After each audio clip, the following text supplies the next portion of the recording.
So chapter 15 is called Knowledge of the Self. Ashtavakra is talking now. He says, a man of open intuition may realize the self upon hearing a casual instruction, while a man of cluttered intellect inquires bewildered for a lifetime. Okay, so man is not gender here, it's a generic term. A man of open intuition may realize the self upon hearing a casual instruction, while a man of cluttered intellect inquires bewildered for a lifetime. This is exactly what we were discussing yesterday also.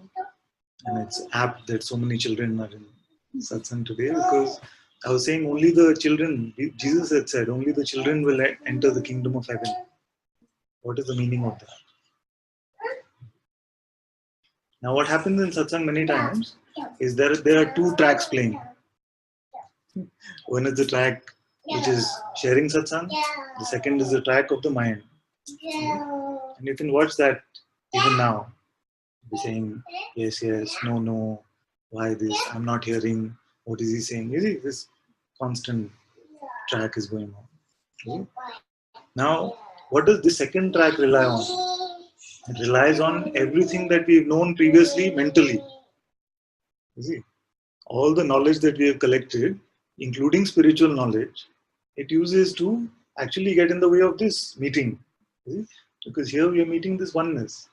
But the mind track will come and say, no, but this, maybe, whatever it might be saying. It's just using some knowledge that it has picked up. So this is what the sage is trying to say. Cluttered intellect. If you already know too much intellectually, then these words might not make sense. You see, what happens is many times when we start satsang, we feel like I will get some useful concepts here, which I can add to my bag of concepts that I already know. And then when it is seen that actually what is happening is these concepts don't leave room for any prior concepts. Actually what the Sadguru is working on using this instrument of this body is to clean up, full clean up job. all our treasured articles are being thrown away. Even our favorite antiques, which we feel like are our most treasured possessions, are being wiped clean. So this is the openness which the sage is talking about. So if you're open, even a simple thing, you might hear, Father said, everything is his problem from now. Yeah? Even this much might be enough for you to not have to bother with anything else. Yeah? But if there's a lot of knowledge, there's a lot of things that you know, which you think is helping you become the perfect seeker or perfect enlightened person, then that will only become confusing. Why? Because the words of satsang can also sound like they are full of contradiction. The ultimate truth cannot be spoken. Therefore, what is being spoken also in satsang is not the truth. What we are saying is not true, but it is pointing to the truth. Whereas, what is the difference in satsang and the rest of the world then? Mostly what is happening in the rest of the world is what we are pointing to is to our individual egoic identity. Where at least the concepts which are used here are pointing to that which is your limitless self.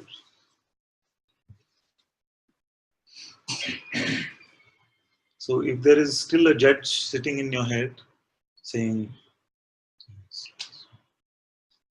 or a lawyer sitting in your head saying, objection, objection. Just observe that voice. Don't have to force anything to move away. Don't have to get rid of your mind. Just notice that it is there. And it is trying to compete with this voice, which is the voice of your own heart, voice of your own presence. And it is trying to tell you, no, you don't need this one. I am enough for you as a guru, a mental voice. You don't need the divine presence, which is your own heart. This mind voice is enough. It also is telling you what you want. You see? It also says, but I'm fine, I don't want this. You see? Who is that voice representing? You see? If you don't want anything, why do you need a voice to remind you? This mind's voice is the trickster which is trying to make a limited identity out of you. It is trying to tell you that you are constricted by this body, you see, and you are represented by this mind.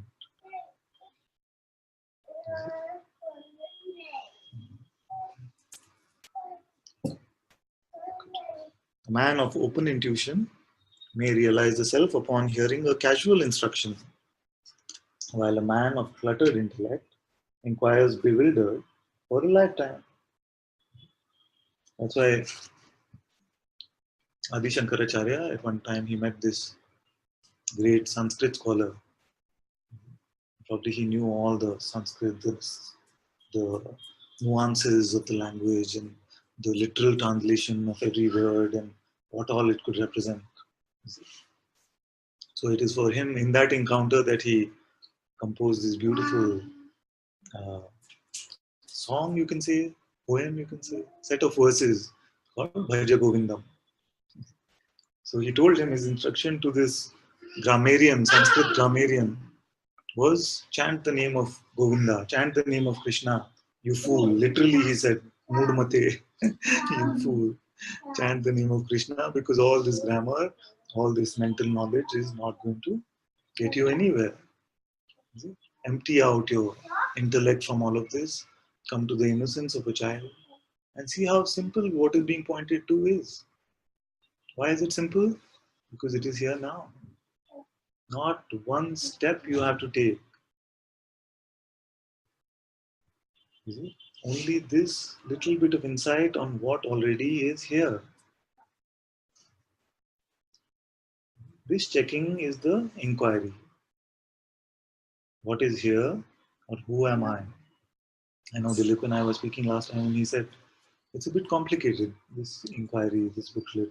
And I promised him we'll look together at this inquiry.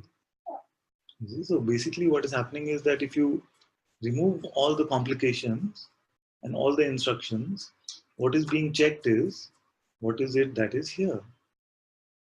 And you might say, there is the appearance of a body here. There is the appearance of this room here.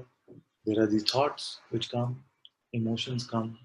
So Bhagavan has suggested, can we find out who is the witness of these? And is that also coming and going? Is it? Whatever might be moving in front of us, what witnesses that? You might very intimately experience this body. Is it? Find out who witnesses the sensations of the body. The arm, the leg, the torso, the head. Is it? That which witnesses it, is that also contained within this set of body sensations? So if you don't let a mental answer come in the way and you stay with your insight, even if that insight feels like it is nothing, even if the insight feels like it is nothing, you see, stay with that nothing. Even if the mind is getting frustrated that I'm not coming to an answer, you see, actually this not coming to a mental answer is very useful because we allow ourselves to remain with our true insight without making a conclusion about it. We're not struggling to make conclusions. And this is the opposite of how we learned how to study in the past. Quickly, we must come to a conclusion. And if you come to the right conclusion, then you get full marks. Here it is the other way. It is emptying out every conclusion that I've carried about myself and coming to this pristine seeing. Who is that which witnesses all that moves? All that moves. Kids were around the similar age when we first came to Satsang.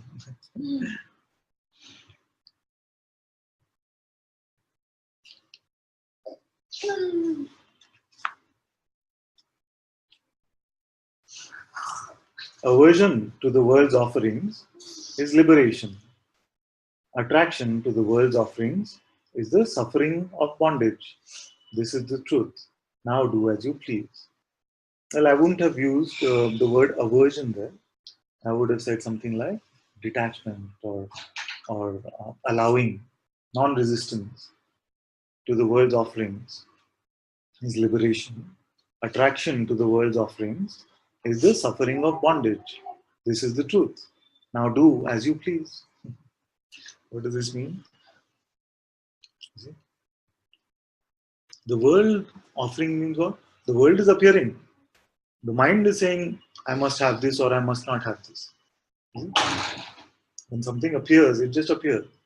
You see something of great beauty and you say, this I want to own. You see something which seems horrible and this I want to run from. You see? Without the interpretation from the mind, the appearance of the world is just the appearance of the world.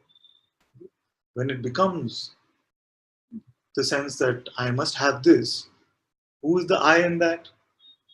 When we buy the idea that I must have something, that this offering is meaningful for me, or this desire I must fulfill, who is the I in that? Is the I what your insight is? No.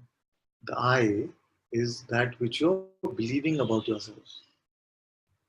The I in that case is the idea of the body mind. I must be contained in this body mind, and therefore something outside this body, something that I must want. And once you start to see, using the inquiry, as you surrender more and more, as you start to see, actually there is nothing out of you. This body might be a very beautiful, very intimate, very sweet instrument, but it is not your container. You contain it.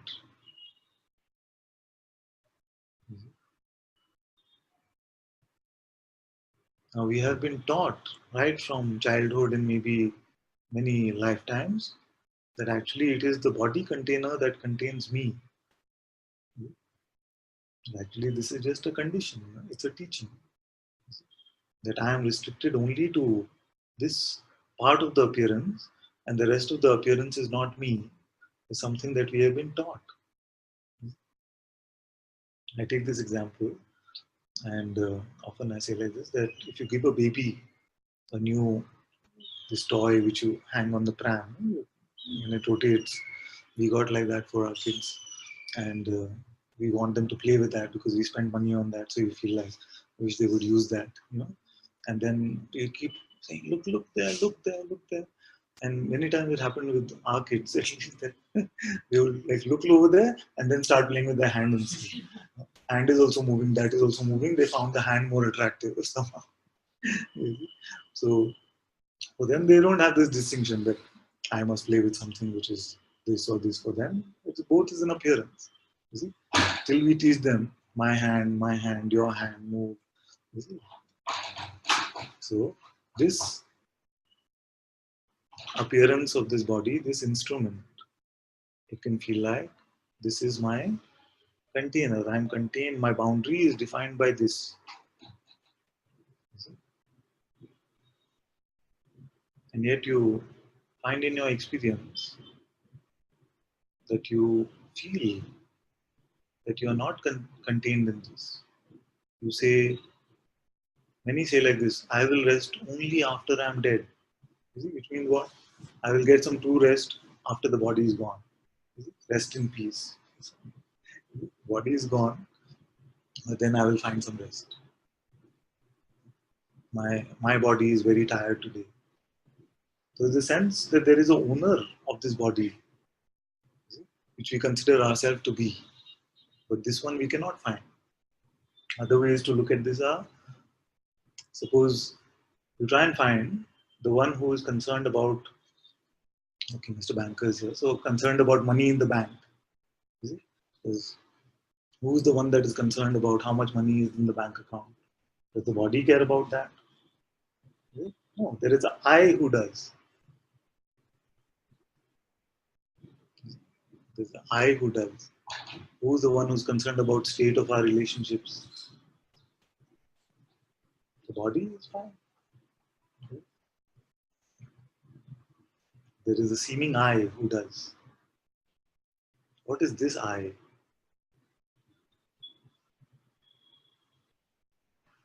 And if you had no idea about yourself, if you did not hold a concept about who you are, I used to take this example very often. I used to say, and I asked Manju also the other day, where I used to say that if I told you you're terrible ice skater, you're just terrible ice skater, that hurt you? No, just terrible, terrible at it. Ice skating, just leave it. It's not for you. But for those of you who are attached to work, if I say you're terrible at your job, or somebody at work comes and tells you that, especially the boss, like, oh, how could you say that? I work day and night. Immediately, something gets attacked. In terms of energetic content, the number of words spoken could be same. The energy with which they are spoken also could be the same. I could be very vehemently telling you that you're terrible at ice skating, but it doesn't seem to hurt. So it must be whether you're a terrible husband, right? Terrible father, terrible mother, like that. Those things. Why? Because there is a concept that has been picked up that there is an I here who must be a good father, a good mother, a good husband. So where is this one? Where is this one that owns the body, that owns our relationship, that owns our money, and now has transformed into the spiritual seeker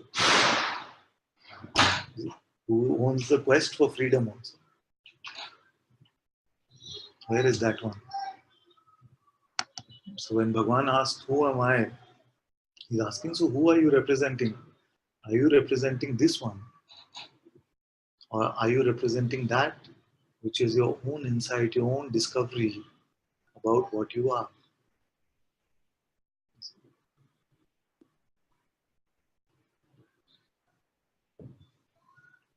Now you'll find that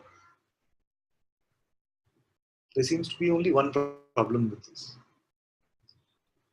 There seems to be only one problem, which is that your mind doesn't agree with this. Your mind is still saying, but what is he saying? What is all of this about? I've been working hard, trying to make something of my life, trying to make money, trying to take care of my family. How can he say that this I, which has been doing all of this, doesn't exist at all? It will come with this trump card of a resistance. And that is why Bhagavan asks, so just ask, who is this I? Who am I? Is there such an entity in existence?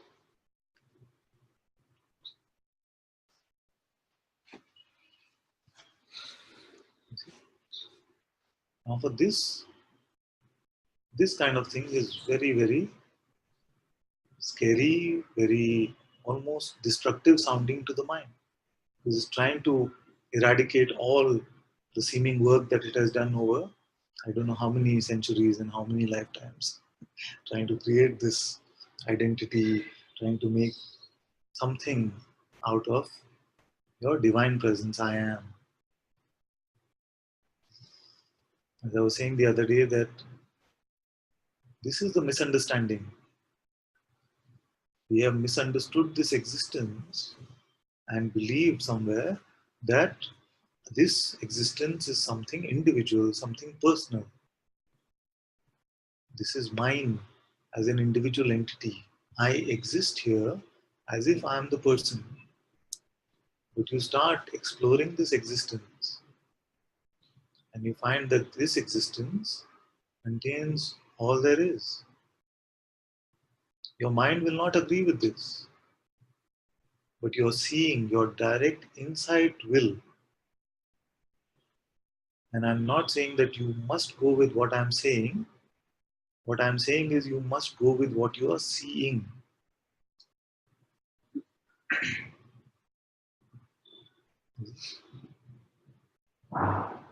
What is it that you see about yourself? Go with that.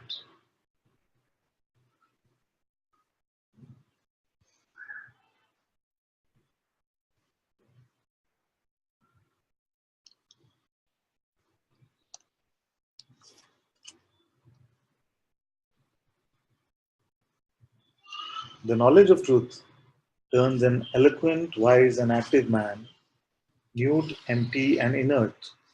The knowledge of truth turns an eloquent, wise, and active man mute, empty, and inert. Lovers of the world, therefore shun it.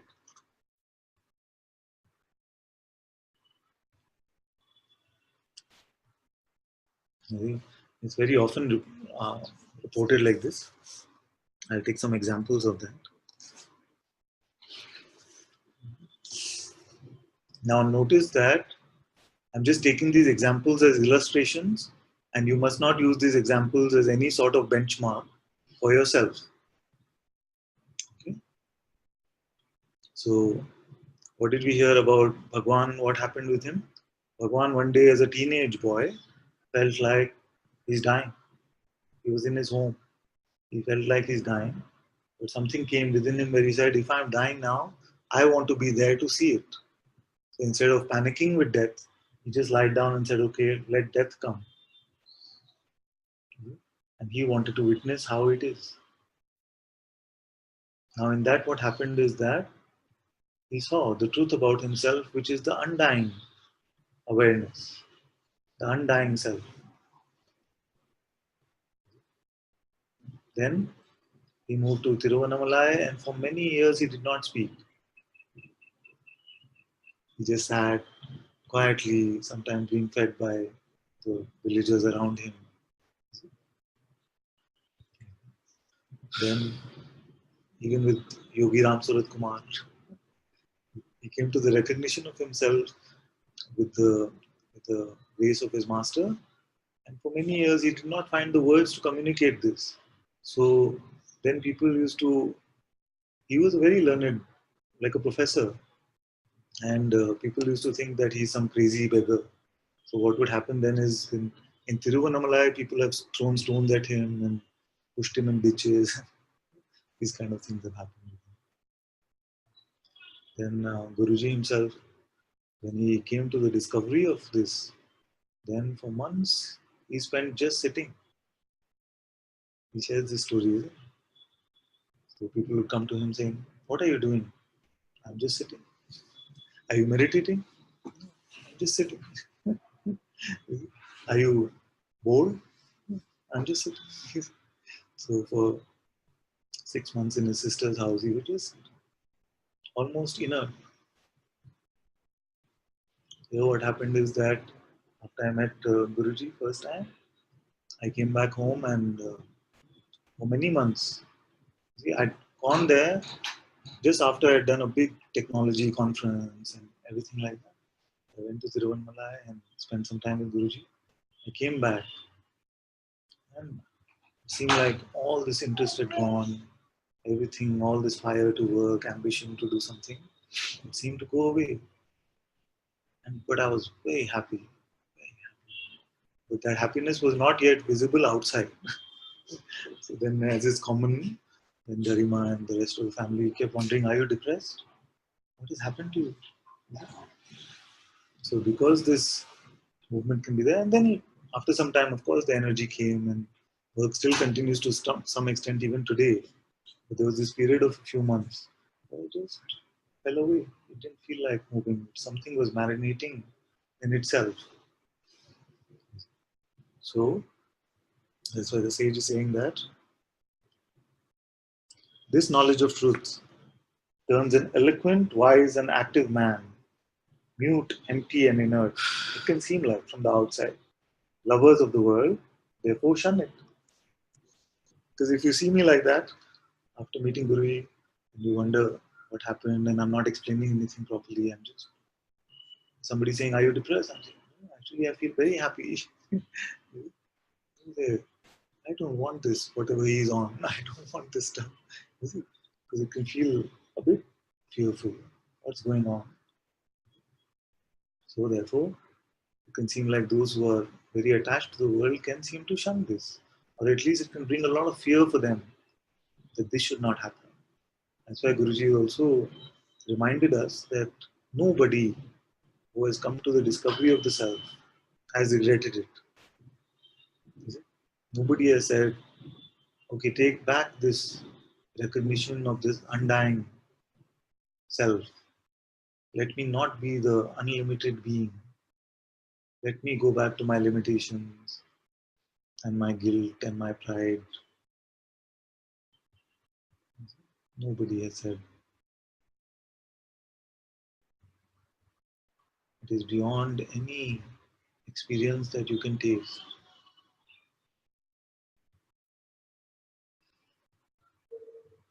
You're discovering that about yourself, which is not coming and going. That which will make suffering a great difficulty for you.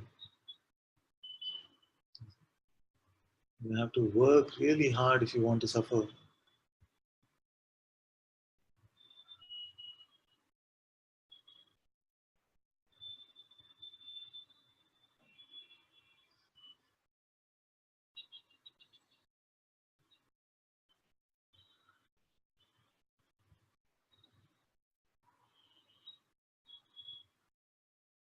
Even phenomenally, actually, you can tell. If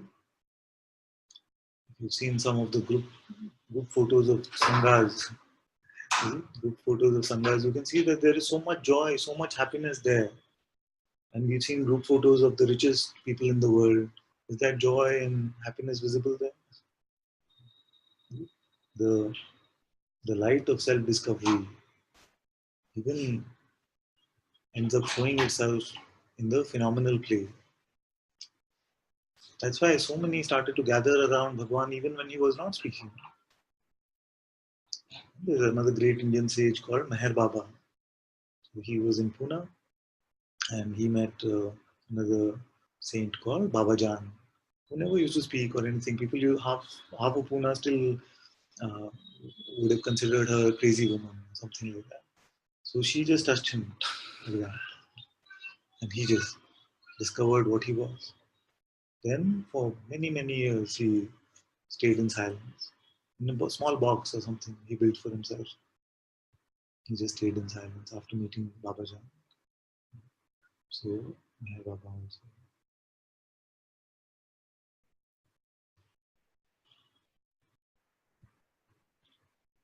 This beautiful silence, this beautiful period of resting, as Guruji would say, the switch over from running around like a frightened ghost to coming to this rest. It's very beautiful. And then, if the energy has to come back, and very, very often it does. That is why the, the Zen masters were able to say that before enlightenment, chopping wood, fetching water, after enlightenment, chopping wood, fetching water. So this movement can then come backwards.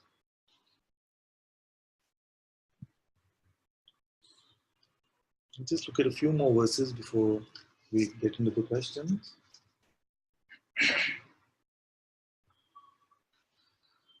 You are not the body. You do not have a body. You neither do nor enjoy. You are awareness alone, the timeless witness. You are free. Go in happiness. So we looked at this, isn't it? That for most of us, actually, we feel like I'm not the body, but it feels like I'm the owner of the body. So neither of these are true. You are the light in which all of this is appearing. You are the screen on which all of this is appearing. You are not contained or limited just to this body in some way, although it might continue to feel like a very intimate instrument, a beautiful instrument at that. You neither do nor enjoy, which means the same thing that in Sanskrit it is said, Tvam karta, tvam bhokta. which means you, consciousness, or you, Guru, are the one doer and one experiencer.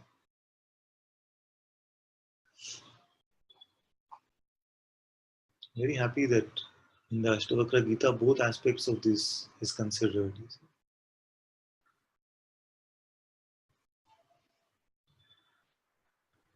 So I want to say that you are neither the doer nor are you the non-doer. You cannot take a position. The position is not you.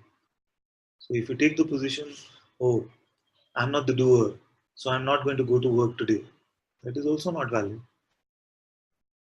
You see, it is empty of these positions and allowing the movements of this body to happen on their own. So both doer and non-doer, you are not. You as an individual entity, that which you consider yourself to be, is neither of these. Then you find that doer you are not, but also then experiencer you cannot be. Is it? Very, very common, isn't it, in India? Please, God, I pray to you, but just make sure that it goes like this. Somebody in Satsang also just the other day said like that Father, I surrender this to you. All of this I surrender to you. Just make sure it goes well. Like, where's the surrender? So we can still hold on to the idea of the individual experiencer. So, the Guruji, why are you doing this to me? The fact is, if Guruji is doing it, then Guruji is only experiencing it. There are no two there. Surrender means all is yours, even the experience of what is to come. It cannot be this, just this half surrender.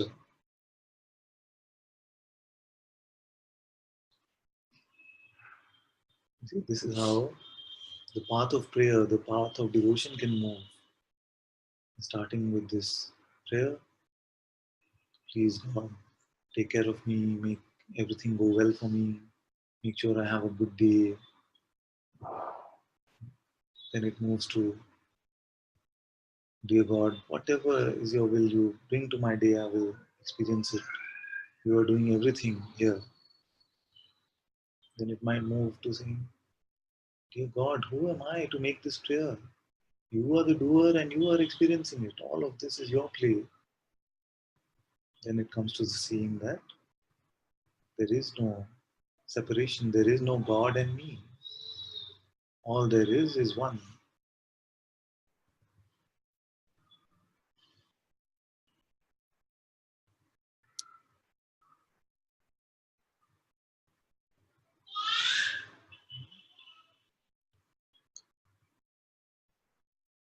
Your awareness alone, the timeless witness, you are free.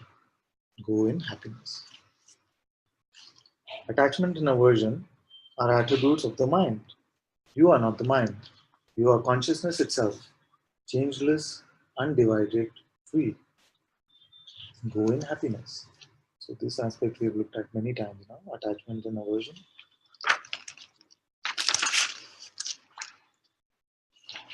Realize self in all and all in self. Be free of personal identity and the sense of mind. Be happy. And this realization must come in your own recognition. It must not just be a conceptual thing. Because when it becomes just a conceptual thing, that leads to another flavor of ego. That ego which is working hard to be one with everybody. Is he working hard to love everyone, working hard to be one with everyone? And then when conflict comes or somebody ends up saying something harsh, then this ego can feel very attacked.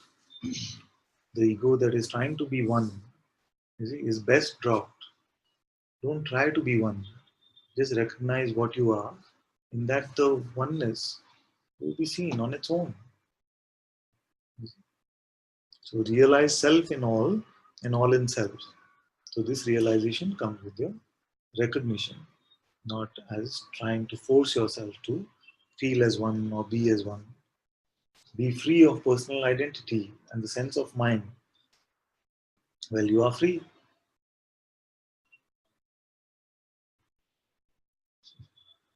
You are free right now.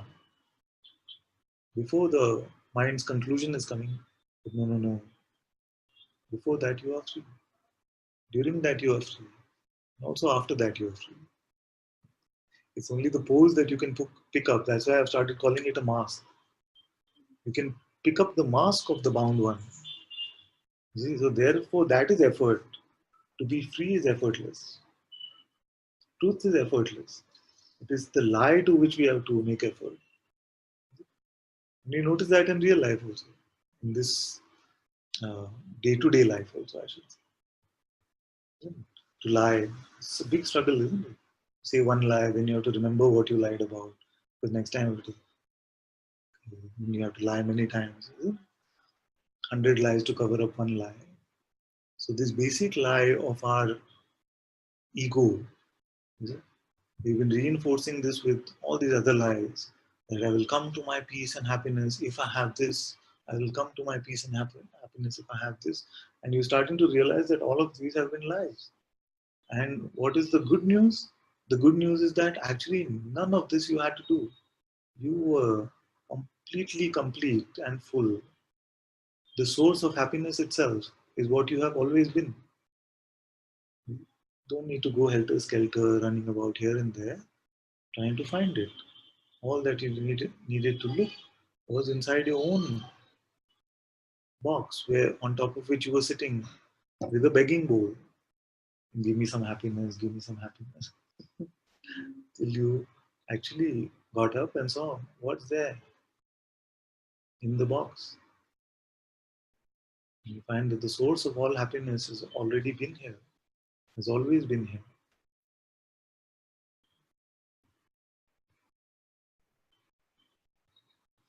At least this much is very simple to check, that the happiness never comes from outside you.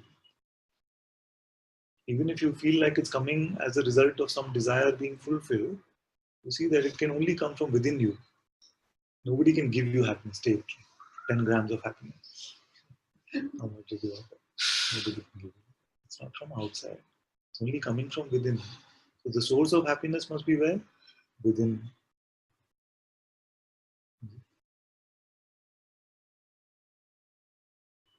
In that instant where you feel like my desire got fulfilled and therefore I'm happy, we find ourselves empty of the knot of desire. You see, we find ourselves open in that one instant. Then you can feel like some happiness is emerging.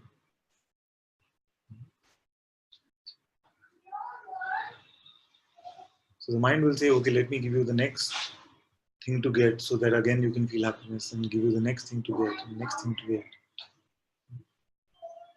And I've seen that this play can go on and on and on.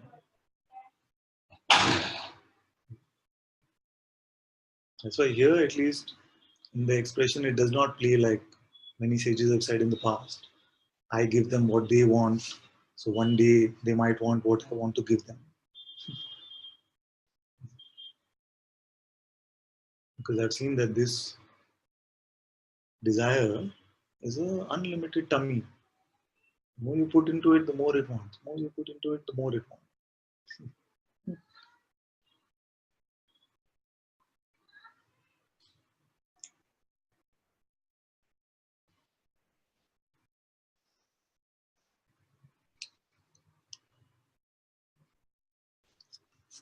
Be free of personal identity and the sense of mind. Be happy. You are that in which the universe appears, like waves appearing in the ocean. You are consciousness itself. No need to worry. Okay, we've explained this quite a few times.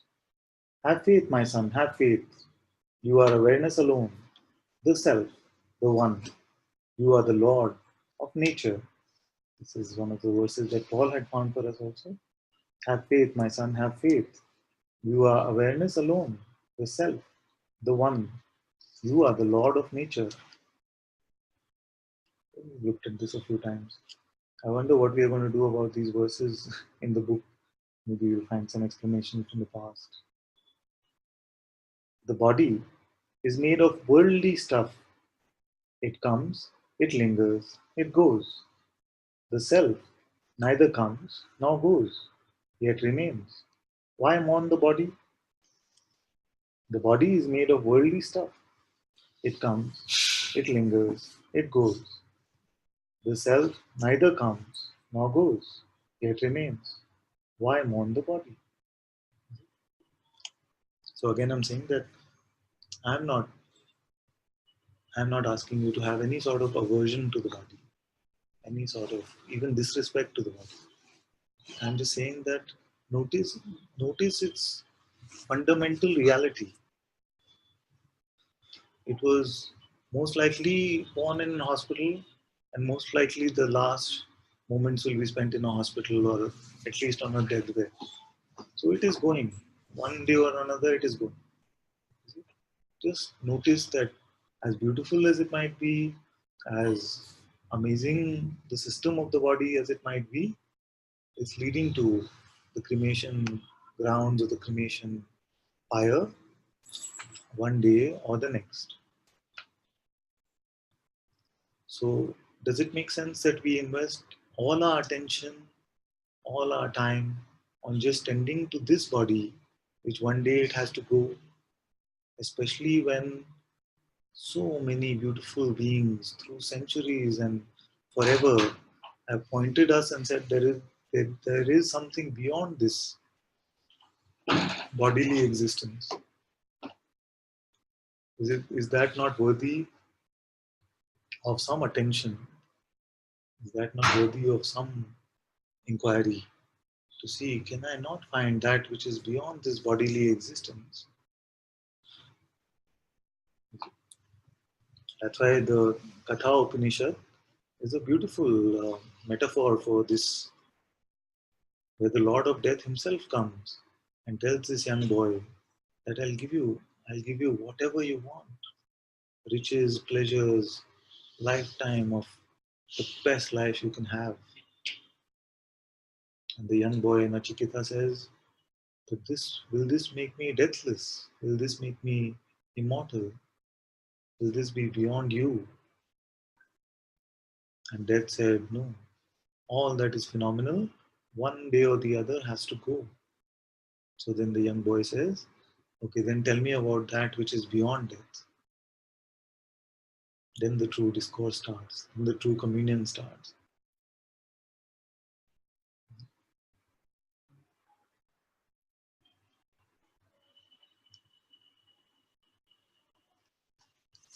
The body is made of worldly stuff. It comes, it lingers, it goes. The self neither comes nor goes, yet remains. Why mourn the body? And if you take away this distinction between waking state and dream state, I can tell you that we have experienced many bodies. I often take this example. Usually, I sleep quite late at night, so sometimes 3 a.m. or something like this. So one day the kids were going to school, and this was 7:30 a.m. So they woke me up, said, "Bye, Pa, we're going." I said, "Bye, bye." They went to school. I went back to sleep. Then a dream came. In that dream, I lived a full lifetime. I'm forgetting more and more the specifics of that dream, but a full lifetime was lived. And I was married to Garima only in that dream also. And I was getting late for an event that she was waiting for me for. Or she was late, I'm forgetting the specifics. But I remember being half an hour late after living an entire lifetime. And when I woke up, it's God's sense of humor, how it works. And I woke up. What time was it in this realm? 8 a.m. In that seeming half an hour, a whole lifetime had been lived. And it wasn't lived in fast speed or something. Every year is going in a few seconds. Not like that. It seemed like a normal lifetime. All of our dreams are like this. We can have these, many of us have these morning dreams. A lot happens in the so-called 10 minutes. So just like the space of the dream is completely malleable, I like to say, you don't run in a dream and come to the edge of the dream and fall off. It's continuous, it keeps going. In the same way, time is also malleable. So that's why the space-time continuum. Now somehow we are more in acceptance of the space which is unlimited in the dream. Say, this consciousness can project this space, but when it comes to time, it seems a bit crazy or far out. But actually, it is not. Even physics now is discovering that this is one continuum of space-time. There are not two objects. Why did I share this story? Because it comes, it lingers, and it goes. So, so many bodies that we have experienced, and they've come, they've lingered, and they've gone. Many of us who are not even in satsang, maybe not even spiritual, at least in India, often like to say, okay, must have been something I did good in my last life, or something bad, depending on the situation. We like to say, must have been something bad I did in my last life, or something good, because this reincarnation and karma is part of our basic conditioning that many of our parents also have, and they give it to us. If the body lasts until the end of time or perishes today, is there a gain or loss for you? You who are awareness? If the body lasts until the end of time or perishes today, is there a gain or loss for you? You who are awareness. So this non-phenomenal self, beyond all objects, is untouched by any movement of phenomena.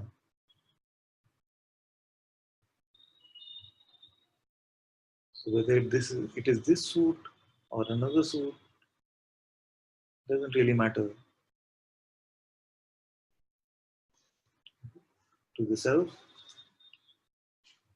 this body, the next body, the previous body, all these bodies are just phenomenal appearances which they come, they linger, and they pass. Let the waves of the universe rise and fall as they will. You have nothing to gain or lose. You are the ocean. He's expanded the definition. Like often I say that this universe is the body of consciousness. So he went from body coming and going to very quickly saying, let the waves of the universe rise and fall. You have nothing to gain or lose. You are the ocean. So like the master sometimes say that if this entire world was to burn or to drown or to collapse, you yourself will remain untouched. So although the sages are always blessing the phenomenal creation and all that appears within it, it is also clear to them that the self remains untouched no matter what the state of the phenomenal appearance might be.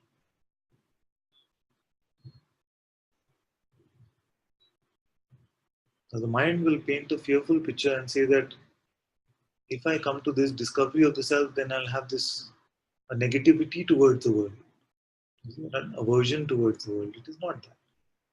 All sages are just blessing this creation. Nobody is saying, may you burn. They're just saying, even if it does burn, I remain untouched. That's why in Sanskrit, one of the verses goes that even if you are cut, you are burned, you remain untouched. Jise shastra kaate na agni jalaye. It means that which weapons cannot cut and fire cannot burn, that Shivoham you are.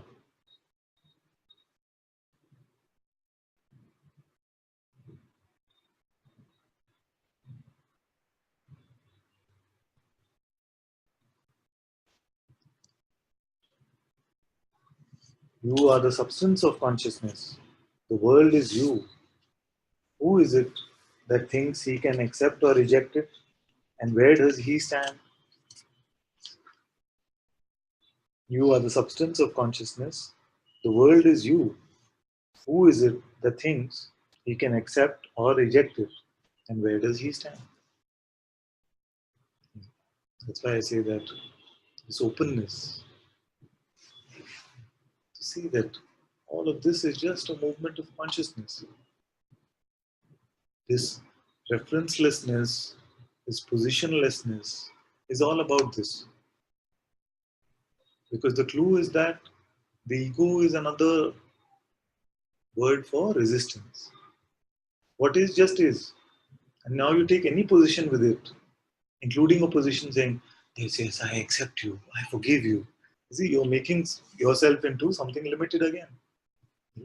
So that acceptance which we are talking about, that openness which we are talking about, is this simple allowing. You see, which is not a position that we are taking. It is to see the truth. We are not buying the pretense that there has to be a pose with regard to anything at all. See, we remain empty of position and we are not in resistance to what is. You are the substance of consciousness. The world is you. Who is it that thinks he can accept or reject it? And where does he stand? He's pointing out that our acceptance and rejection also, if it means in that way, the dual sort of functioning also comes from the ego. We can take no position with regard to the world.